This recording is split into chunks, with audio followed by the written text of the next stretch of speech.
Bapak Ibu Saudara, kita terus melanjutkan studi kita kristalisasi masih kitab Yakobus. Ini sudah yang kedua.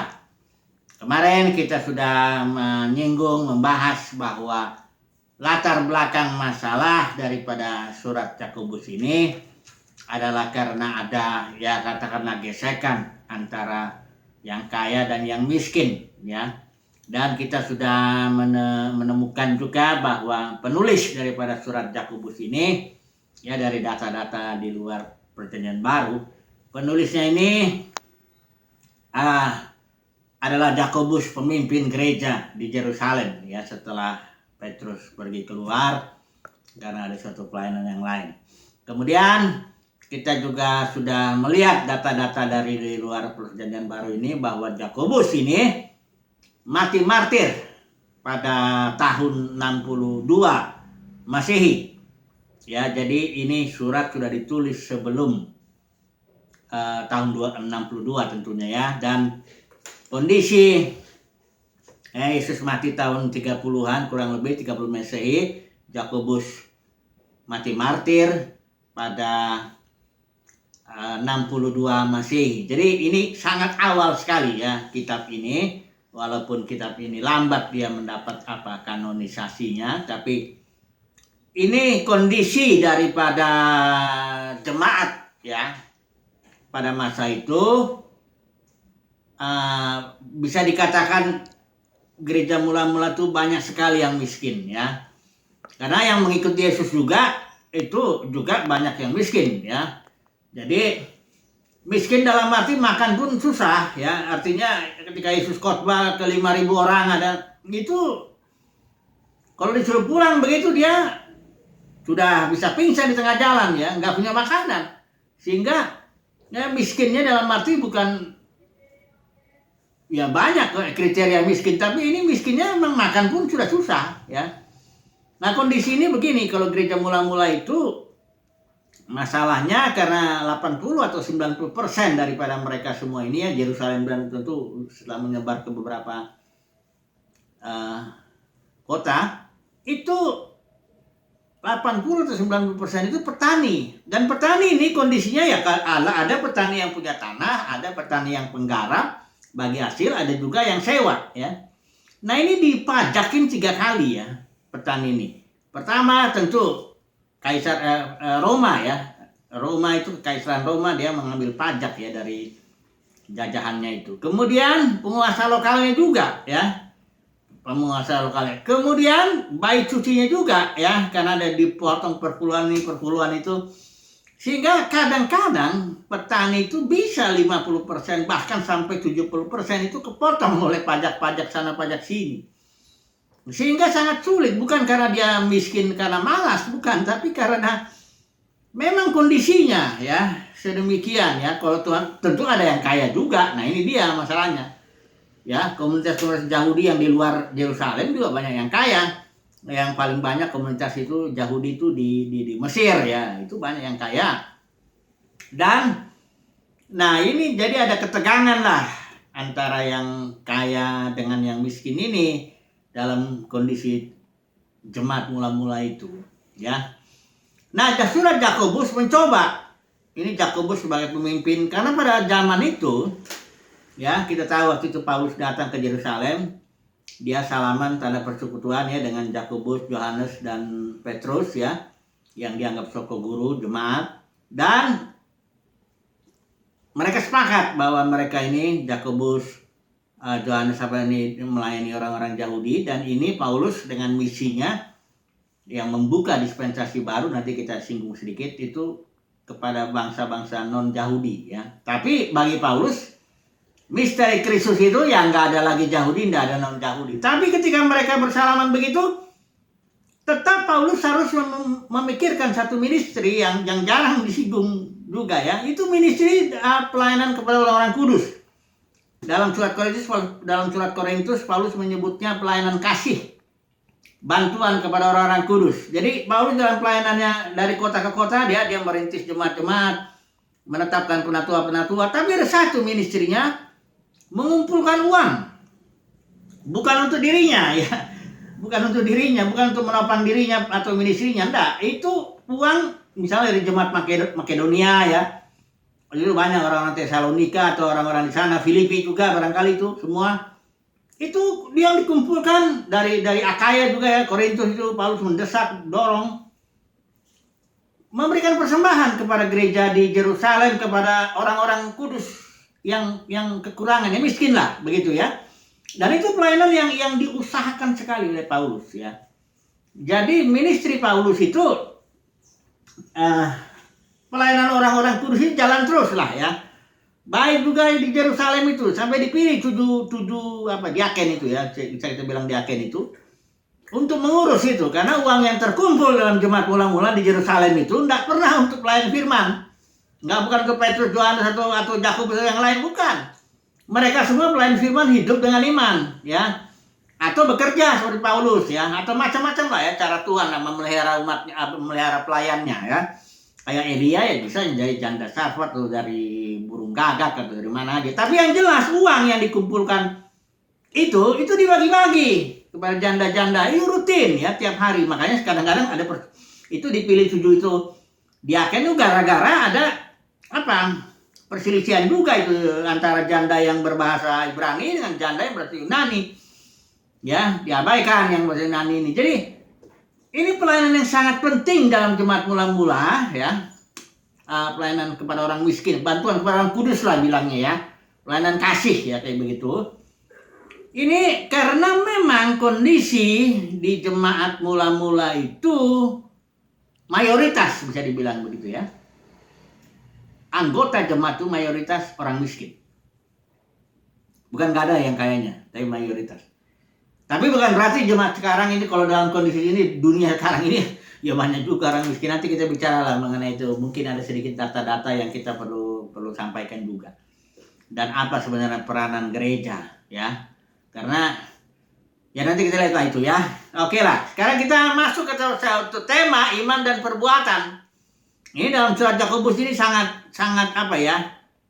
inilah bagian yang katakanlah bersifat teologis lah dari surat Yakobus ini. Selebihnya dia kebanyakan bicara yang praktis. Tapi hal-hal yang praktis dalam surat Yakobus juga terkait dengan permasalahan antara yang kaya gesekan antara yang kaya dan miskin. Contohnya misalnya ada misalnya di nasihat jangan iri hati. Itu khususnya bagi orang yang berkekurangan supaya jangan iri hati kepada orang yang berkelebihan. Tapi orang yang berkelebihan juga dibilang jangan mementingkan diri sendiri kayak begitu ya.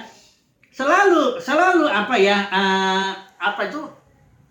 nasihat-nasihat praktis Yakobus terkait dengan masalah yang ada pada masa itu.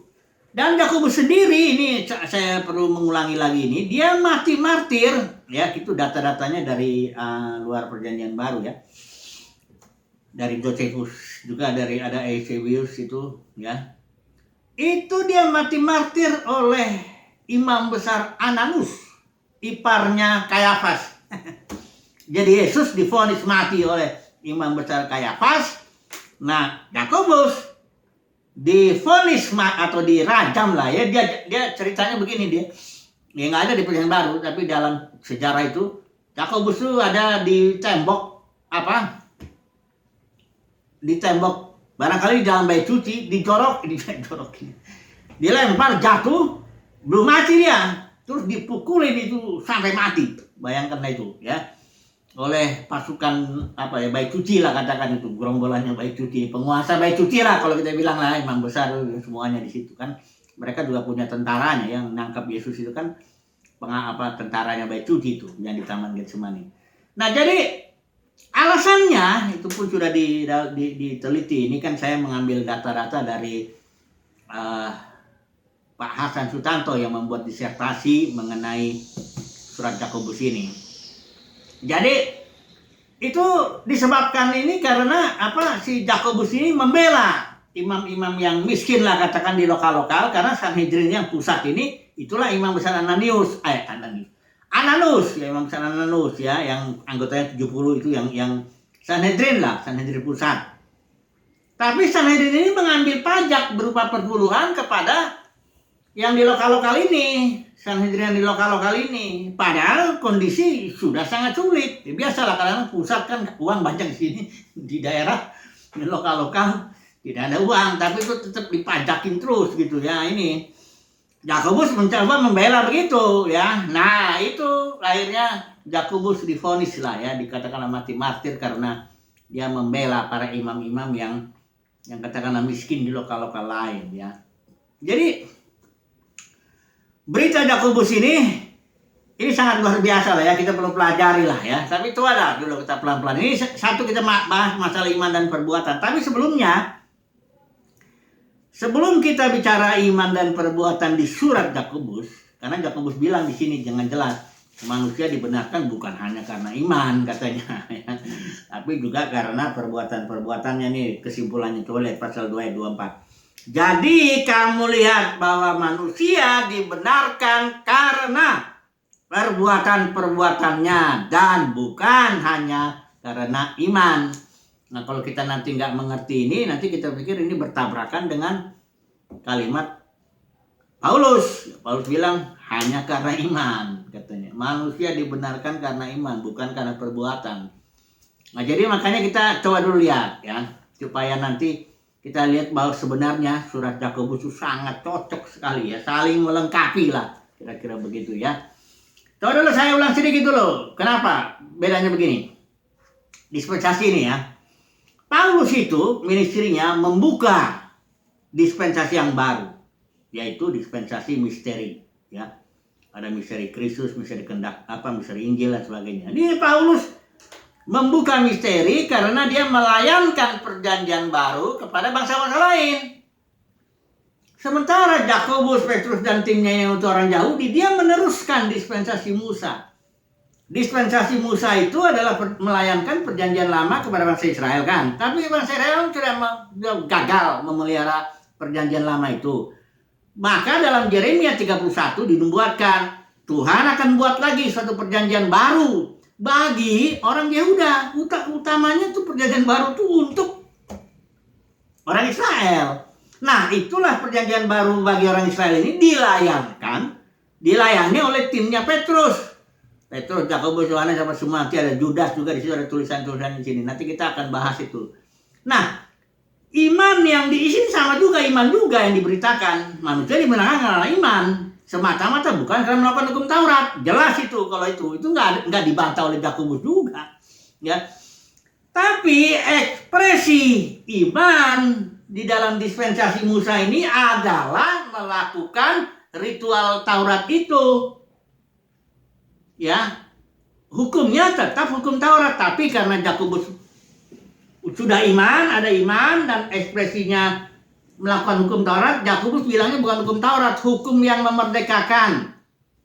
Karena begini, orang Yahudi yang percaya Yesus itu tetap dia melakukan perbuatan-perbuatan hukum, rajin memelihara hukum Taurat, walaupun tidak semuanya ya, misalnya kayak korban binatang atau apa semua tidak di ini. Karena kan perbuatan-perbuatan itu hukum Taurat kan fokusnya di bait suci. Sementara kan komunitas orang Kristen yang percaya orang Yahudi itu, kan dia nggak memiliki bukan imam-imam ya. Nah, tapi mereka ini adalah orang-orang yang rajin memelihara hukum Taurat. Mari kita lihat dulu coba perkataan Yakobus ini ya, ayat Kisah Para Rasul 21, ayat yang ini, ayat yang ke-20. Mendengar itu mereka memuliakan Allah, lalu mereka berkata kepada Paulus, ini Yakobus ini grupnya bicara sama Paulus. Saudara, lihatlah beribu-ribu orang Yahudi telah menjadi percaya. Ini dia ya, dilayankan oleh tim Petrus ini perjanjian baru. Telah menjadi percaya dan mereka semua rajin memelihara hukum Taurat. Dalam arti bukan hukum Taurat yang seluruhnya ya. Itu yang Yakobus bilang di suratnya ini, hukum yang memerdekakan. Hanya beberapa, mungkin hukum sunat tentulah ya. Barangkali perpuluhan juga mereka masih menjalankan. Ya, terus hukum nazar ya. Enggak, perpuluhan enggak lagi ya, karena jemaat mula-mula itu Petrus enggak ada lagi perpuluhan, enggak ada ya. Salah saya, sorry ya.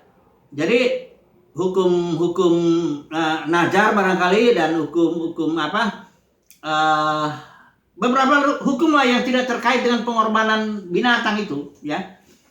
Jadi hukum perpuluhan sudah enggak, ya, bayangkanlah, ya, komunitas Petrus pun sudah tidak lagi menjalankan hukum perpuluhan. Totonya di sini di dalam dunia kekristenan dipakai lagi hukum itu, ya, kacau banget, ya. Nah, jadi bedanya tetap iman, ya, tetap iman, hanya ekspresinya. Kalau komunitas Petrus, ya, orang Yahudi ini ekspresinya tuh hukum yang memerdekakan, kalau Yakobus bilang ini. Kalau yang Paulus di sini iman, tapi ekspresinya adalah hukum roh, mengikuti pimpinan roh, ya. Nah, coba dulu kita melihat, ya, kita cocokkan dulu. Ini kita bicara teologis dulu, ya. Kalimat Yakobus ini bilang, perhatikan, coba lihat. Jadi kamu lihat bahwa manusia dibenarkan karena perbuatan-perbuatannya, dan bukan hanya karena iman. Nah, coba kita bandingkan dulu, ya, dengan Yakobus. Ini kan perlu juga kita lihat apa yang Paulus bilang, ya, di surat Roma. Ini sudah pernah, ya, kita bahas ini, kan, karena kita sudah pernah juga studi kristalisasi surat Roma. Tapi mari kita lihat dulu, ya. Surat Roma dikatakan, sebab ini pasal 1 ayat 17, ya, sebab di dalamnya nyata kebenaran Allah yang bertolak dari iman dan memimpin kepada iman. Ini yang maksud Paulus. Orang dibenarkan, kan di sini dibilang orang benar akan hidup oleh iman. Tapi iman yang gimana? Yaitu iman yang dari iman dan memimpin kepada iman. Kita sudah bahas ini sekali, istilah Yunaninya begini. Ek pisteos, eis pistis. Kalau ek itu artinya from, dari iman. Terus kalau eis itu kepada, dari iman kepada iman, itu artinya ada suatu poin yang ingin dicapai. Dari iman menuju kepada iman, ada suatu progresif, ada suatu pertumbuhan. Jadi imannya nggak mati, karena kalau imannya nggak bertumbuh, ya mati dia. Nah, itulah yang bagaimana cara menyempurnakan iman ini supaya dia bergerak dari iman kepada iman. Nah, Yakobus ngejelasin bahwa iman itu kalau tidak diekspresikan dengan perbuatan, dia iman yang mati. Karena perbuatan itu kemudian pada gilirannya, perbuatan yang karena iman, ya, perbuatan yang karena iman itu pada gilirannya menyempurnakan iman yang ada. Coba dulu perhatikan di sini. Nih, ayat 22, pasal 2, ya. Kamu lihat bahwa, ini surat Yakobus, ya. Kamu lihat bahwa iman bekerja sama, istilah Yunaninya synergio, itu artinya cooperate with, atau bekerja bersama-sama, work together, ya. Kamu lihat bahwa iman bekerja sama dengan perbuatan dalam hal yang bagaimana? Dalam hal perbuatan-perbuatan yang lahir dari iman itu akan menyempurnakan iman yang ada. Perhatikan nih, oleh perbuatan-perbuatan itu iman menjadi sempurna. Nah, jadi sama sekali tidak bertentangan antara Yakobus dengan Paulus. Karena sama-sama membicarakan bahwa kebenaran itu adalah didapat karena iman. Tapi iman yang Paulus bilang ini seringkali kayak istilah justification by faith, itu seolah-olah iman yang sekali iman udah. Padahal yang dibilang Paulus bukan iman begitu, tapi from faith to faith. Iman yang memiliki pertumbuhan, bergerakan, berkembang. Nah, berkembangnya karena apa? Karena perbuatan yang lahir dari iman yang menyempurnakan iman yang ada itu. Itu yang dijelasin Yakobus. Nah, sekarang iman yang Paulus bilang itu diekspresikannya lewat hukum apa? Ya, hukum roh. Kalau iman yang di dalam Yakobus bilang itu adalah melalui perbuatan hukum Taurat, hukum yang memerdekakan. Tapi bukan cuma itu aja, Yakobus menekankan perbuatan, karena dia masalah Yakobus itu kan masalahnya mendamaikan yang kaya dan yang miskin. Jadi perbuatannya itu sebagai ekspresi iman yang ada, perbuatannya itu selalu terkait dengan permasalahan yang kaya dan yang miskin itu. Nih saya beri contoh perbuatannya, ya. Kita ambil satu contoh aja dulu, ya, perbuatannya yang ini yang Yakobus bilang nih. Mana dia? Ini pasal 1, ya. Ayat 14, ya. Pasal 2 ayat 14. Ada gunanya, saudara-saudaraku, jika seorang mengatakan bahwa ia mempunyai iman, padahal ia tidak mempunyai perbuatan. Perhatikan, ya, ini, ya, perbuatan yang diekspresikan oleh iman yang ada itu adalah perbuatan yang menolong orang miskin. Coba lihat ya. Dapatkah iman itu menyelamatkan dia? Ayat 15. Jika seorang saudara atau saudari tidak mempunyai pakaian dan kekurangan makanan sehari-hari, dan seorang dari antara kamu berkata, selamat jalan, kenakanlah kain panas dan makanlah sampai kenyang, tetapi ia tidak memberikan kepadanya apa yang perlu bagi tubuhnya. Perhatikan ya, ini soal membantu orang miskin, kira-kira begitu ya. Apa gunanya itu? Kalau misalnya orang itu tidak memberikan kepadanya apa yang perlu bagi tubuhnya, apakah gunanya itu? Demikian juga halnya dengan iman. Jika iman itu tidak disertai perbuatan, konteksnya itu perbuatan menolong orang miskin, itu loh. Kalau iman itu tidak disertai dengan perbuatan menolong orang miskin, maka iman itu pada hakikatnya adalah mati. Nah, jadi ini yang jelas kita secara teologis dulu ya. Paulus dan Yakobus saling melengkapi. Paulus bilang, kebenaran Elohim didapat dari iman, ingat ya, kepada iman. Jangan hanya dari iman aja, kan asal boleh aja dari iman, orang benar hidup oleh iman, tapi pengertian kita harus yang kayak gini istilahnya ini ya. Ek pisteos eis pistin. Mesti begitu. From faith to faith. Jangan iman nanti selalu iman, tapi nggak ada ekspresinya, perbuatannya. Nah, ini yang Yakobus tegur. Apa gunanya punya iman begitu? Itu iman yang mati. Ya, kebenaran Elohim memang hanya didapat oleh iman. Tapi iman yang begini, yang from faith to faith, iman yang progresif, saya bilangnya begitulah. Iman yang berkemajuan, iman yang bertumbuh, itu kebenaran Elohim kita dapat melalui iman yang bertumbuh ya. Karena nanti kita lihat itu perumpamaan penabur juga ada yang nggak bertumbuh juga itu. Orang dengar firman, tapi dijepit ya, pertumbuhannya dijepit. Ada yang oleh kekayaan, kekhawatiran, ada juga yang oleh pencobaan itu. Matahari terbit Melayu dia. Jadi Paulus bicara cocok sekali dengan Yakobus. Paulus bicara kebenaran Elohim didapat dari iman oleh iman. Dari iman kepada iman. Nah, Yakobus ngejelasin kenapa ini iman bisa progresif, kenapa iman ini bisa bertumbuh, kenapa iman ini bisa berkemajuan. Yakobus bilang, iman yang ada itu harus diekspresikan melalui perbuatan, dan pada gilirannya perbuatan itu menyempurnakan iman yang ada. Jadi bergeraklah iman itu. Nah, khususnya dalam konteks Yakobus ini, perbuatan itu adalah menolong orang miskin, kayak begitu ya. Oke lah, nanti kita sambung lagi lah dulu ya. Tapi kita cukup dulu ambil kesimpulan mengenai iman dan perbuatan ini. Bahwa iman ya tentu harus ada perbuatan ya, yang diekspresikan oleh iman yang ada itu. Dan konteks Yakobus, perbuatan itu adalah menolong orang yang berkekurangan ya. Itu aja dulu, besok kita sambung lagi. Haleluya, amin.